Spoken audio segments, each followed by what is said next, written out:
ظالم انتظامیه چې نه په کشمیر کې داسې کېږي که د سرکار پولیس راځي او که دغه راځي د خلکو نه کریټونه اعلی وزاري او روزگار بند دی. اوومه اتمه ورځ ده او کاروبار بالکل نشته او کور ته به یو ځان یو 500 روپۍ ګټلې، اوس د اتمه ورځ د 1 روپۍ را سره نشته.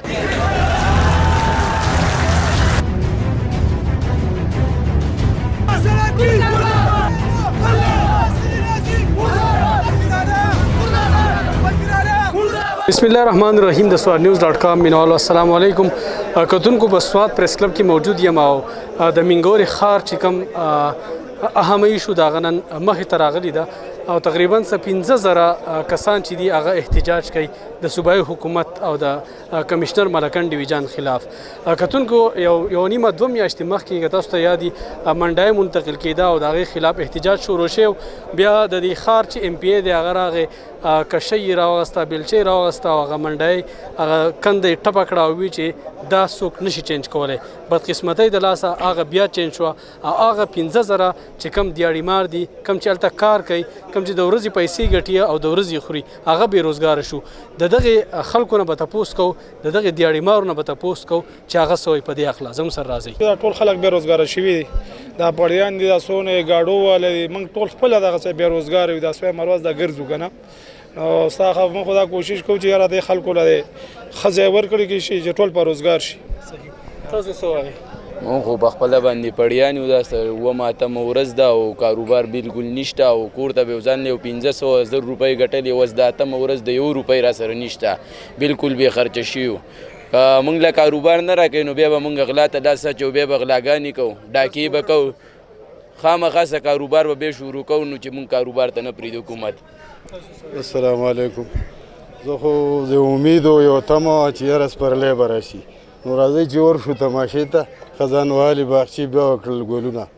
دا د درد نه ډک یو خبره ده چې دا خلک نن په دې مجبوره دی چې هغه ظالم انتظامیه چې نه په کشمیر کې داسې کېږي که د سرکار پولیس راځي او که دغه راځي د خلکو نه کریټونه اعلی وزاري او روزګار بند دی او منډای بند ده. د اخر دا خلک به کوي څه، یو بل به وجني، که د شپې یو بل نه ډاکې کوي. دا خو په زور هغه حالات پیدا کول شو چې یاره د بنګال په شان لکه د حکومت خلاف خلک راوځي. تبدیلۍ له خلکو اوټ ورکړی، هغه تبدیلۍ خو داسې راغله چې هغوی را روان نسل به خوشحاله، نه به د زړه د خوږو ورکوزېږي، را روان نسل به خوشحاله.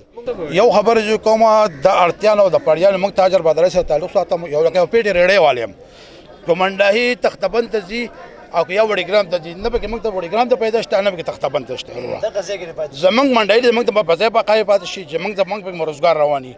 موږ سهار خپله ګاډۍ راوالو او د ماښام پر ورځانه وچله خولي وبهېږي، خپل بچو له رزق پوهېږو. مونږ خو چې د دې دپاره راوتي وو چې زموږ منډۍ چې ده هغه یې بنده کړې ده. په دغه منډۍ کې کم سے کم 3-3.5 زموږ سره پړیانو غریبانانو کار کوو، داسې ګاډو والو هغه بېروزګاره شوي دي، مجبورۍ نه راوتي دي. دوی مونږ ته وایي چې تاسو د وړیګرام منډۍ په وړیګرام په منډۍ کې د ارتیانو ځای نشته، د پړیانو ځای نشته. اخر موږ څه چل وکړو؟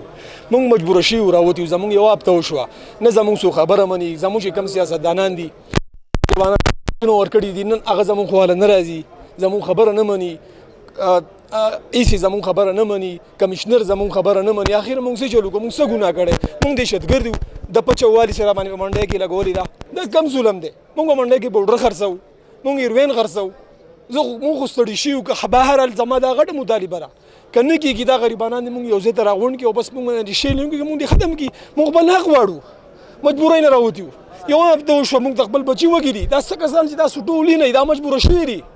دا غریب سړی به سبا غلا کوي، دی به سبا ډاکې کوي. دا خو د حکومت زموږ سره په خپله وکړه. اخر موږ څه چل وکړو؟ زموږ پیسې بندې دي، په موږ باندې د اړتیانو روپۍ دي. اخر موږ څه چل وکړو؟ موږ تعلق ته پړیانو سره دی، د پړیانو صدر یم. 3-3.5 کسان زموږ سره بېروزګاره شوي دي، ګاډو والا بېروزګاره دي. د دې اړتیانو په موږ باندې په یو کس باندې د 10 لکو نه والا 25-30 لک روپو پورې دي زموږ په خلکو باندې دي. هغه پیسې هم زموږ لاړې، اوس یې دغه شوې، نه راته هغه میلاویږي، نه څوک شته. راځو په تشه منډۍ کې ناست یو، نه راته مالونه شته. 2 پیټۍ پرون په منډۍ کې پرتې وي، هغه پولیس راغلي وو، هغه یې نه پرېښودې.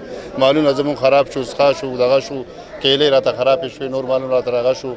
زموږ سره داسې کمزوري پړیان دي چې ځانه 600 روپۍ تبدیلۍ والا ته څه وایي. هغه موږ باندې دونه ظلم وکړو، دوکه یې را سره وکړه، منډۍ کوله وکړه، لږ ور وځوله. اوس بیا دغه له دومره عمله را لېږل ده چې منډۍ بند کړه، ټول خلک بېروزګاره کړو، زیاتر پړیان بېروزګاره شو.